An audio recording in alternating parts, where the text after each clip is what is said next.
नमस्कार, मी अजय उबे म्हणजे तुमचा लाडका आजा। मुंबईपासून फक्त 50 किलोमीटर अंतरावर असलेलं बदलापूर अवघ्या 4 वर्षाच्या 2 चिमुकल्या मुलींवर झालेल्या अत्याचाराच्या घटनेने हादरून गेलं। बदलापूरमधल्या एका नामांकित शाळेत 13 ऑगस्टच्या दिवशी 2 मुलींवर लैंगिक अत्याचार झाले।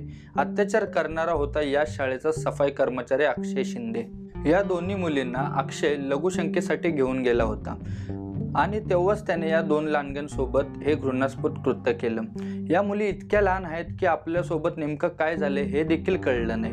2 दिवसांनी यातल्या एका मुलीनं आपल्या पालकांना काहीतरी चुकीचं झाल्याचं सांगितलं।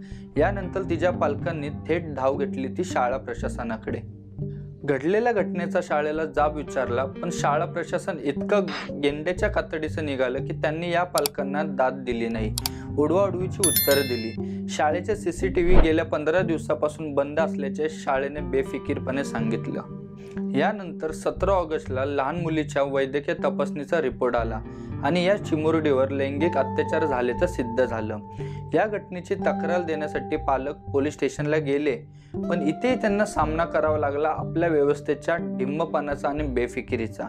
त्या दिवशी बदलापूर पूर्व पोलीस स्थानकात वरिष्ठ पोलीस निरीक्षक शुभदा शितोळे ड्युटीवर होत्या। पालक दुपारी 12 वाजता तक्रार देण्यासाठी पोलीस स्टेशनला पोहोचले, पण या पालकांना आपल्या लहानग्यावर झालेल्या अत्याचाराविरोधात तक्रार देण्यासाठी शुभदा शितोळेंनी 12.5 तास ताटकळत ठेवलं। मध्यरात्री 12:30 वाजता गुन्हा दाखल झाला आणि त्यानंतर आरोपी अक्षय शिंदेला अटक झाली।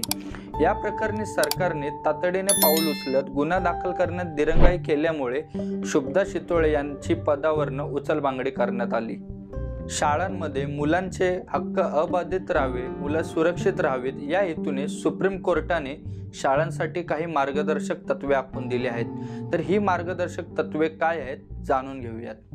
शाळेच्या आवारात प्रवेशद्वारावर पुरेसे सीसीटीव्ही कॅमेरे बसवणे, शाळेच्या प्रवेशद्वारावर सुरक्षा रक्षक नियुक्त केलेले असावे, मुलींच्या प्रसाधनगृहात महिला सेविकाच असाव्यात, पुरुषांनी तिथे फिरकू देखील नये, शिक्षक कर्मचाऱ्यांची नियुक्ती करताना चारित्र प्रमाणपत्र पोलिसांकडून घ्यावे, लैंगिक अत्याचाराची घटना घडल्यास शाळेने पीडितेची बाजू घेत तिला मदत करावी, विद्यार्थ्यांना गोपनीयरित्या तक्रार नोंदवता येण्यासाठी योग्य ते सहकार्य करण्यात यावे, शाळेत विद्यार्थ्यांचे हात पोहोचू शकतील अशा उंचीवर सिक्युरिटी बेल बसवलेल्या असाव्यात, शाळेच्या दर्शनी भागात तक्रार पेटी असावी ज्यातील तक्रारींची तात्काळ दखल घेतली जावी, विद्यार्थी मानसिक दबावाखाली येऊ नये म्हणून समुपदेशक नेमला जावा। मात्र बदलापूरच्या शाळेत घडलेल्या घटनेत या नियमावलीतल्या अनेक मुद्द्यांचं पालन झाल्याचं दिसत नाही। ज्या शाळेच्या भरोशावर पालक आपल्या मुलांचं भवितव्य सुरक्षा सोपवतात, तिथेच जर विश्वासाला तडा गेला तर काय करायचं हा प्रश्न आता अनेकांच्या मनात आहे। याबद्दल तुमच्या काय प्रतिक्रिया आहेत हे आम्हाला नक्की सांगा।